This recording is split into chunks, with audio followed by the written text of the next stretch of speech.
আমাদের মেয়ে সমাজ বুঝি এমনই, কষ্ট হোক দুঃখ হোক শরীর ভালো লাগুক আর মন্দ, রান্নার কাছে আসা তাদের বুঝি মাপ নাই। আসসালামু আলাইকুম এবং শুভ দুপুর সবাইকে। এই কথাটা কেন বললাম আপুরা শুনতে চাইবেন?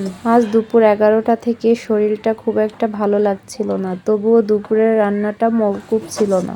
আমার সংসারে আমি একাই রান্না করতে তো হবেই। আমি এখানে মিষ্টি কুমড়া ভাজি করে নিচ্ছি পাঁচফোড়ন দিয়ে। আপনাদের ভাইয়ার এটা খুবই পছন্দ। আর অন্য চুলায় বসিয়ে দিয়েছি ভাত। ভাতটা হয়ে গেলে আমি অন্য আরেকটা আইটেম রান্না করব। আপনারা জানি না কিভাবে মিষ্টি কুমড়া ভাজি খান, তবে আমার বাসায় এটা অনেক পছন্দ, তাই আমি মাঝে মধ্যে এভাবে রান্না করি। আমার ভাত রান্নাটা হয়ে গিয়েছিল, তাই আরেক চুলায় আমি মাটির একটা কড়াই বসিয়ে দিয়েছি মাছের তরকারি রান্নার জন্য। এগুলা তেলাপিয়া মাছ ছিল, লবণ হলুদ মাখিয়ে মাছগুলাকে ভেজে নিচ্ছি।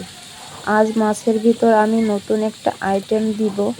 আপনারা জানি না এটাকে চিনেন কিনা, আমাদের অঞ্চলে এটাকে পেপলি শাক বলে। আমি এটাকে ফ্রোজেন করে ফ্রিজে রেখেছিলাম।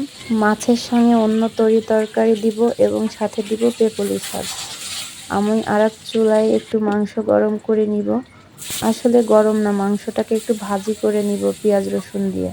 তরকারি রান্নার জন্য আমি এ চুলায় তরকারির প্রিপারেশন নিচ্ছি, আর ও চুলায় আমি মাংস ভাজির জন্য পেঁয়াজ রসুনটাকে ভাজি করে নিয়েছি।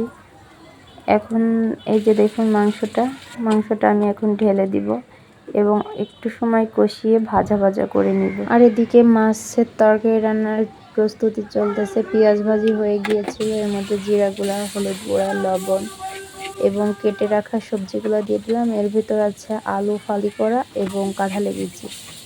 মশলা ভালো করে কষিয়ে এখন দিয়ে দিলাম কুমড়া কাটা। কুমড়াও আমি এর সঙ্গে দিয়ে দিয়েছি। এবার কিছুটা পানি দিয়ে সবজিগুলোকে আমি আর একটু ভালো করে কষিয়ে নিব। ঢাকনা দিয়ে ঢেকে আমি কষাবো। এই যে দেখুন ফ্রোজেন করা সেই শাকটি, আমি এই পর্যায়ে সেই শাকগুলোও দিয়ে দিব। এই শাকটা আপনাদের অঞ্চলে কে কী নামে ডাকে জানি না, আমাদের অঞ্চলে পেপলি শাক বলে ডাকে। আমার তো খেতে খুব ভালো লাগে, আপনারা চাইলে ট্রাই করে দেখতে পারেন।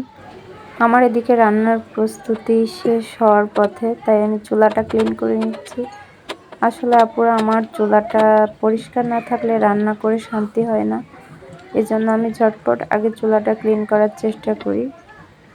এই যে মাংস ভাজিটা একেবারে ভাজা ভাজা হয়ে গিয়েছে। এটা আমার রাইস, এটা কুমড়া ভাজি, আর এই যে দেখুন তরকারি। কালারটা মাশাআল্লাহ অনেক সুন্দর এসেছে, খেতেও খুব ভালো হয়েছিল। সকলে ভালো থাকবেন, আল্লাহ হাফেজ।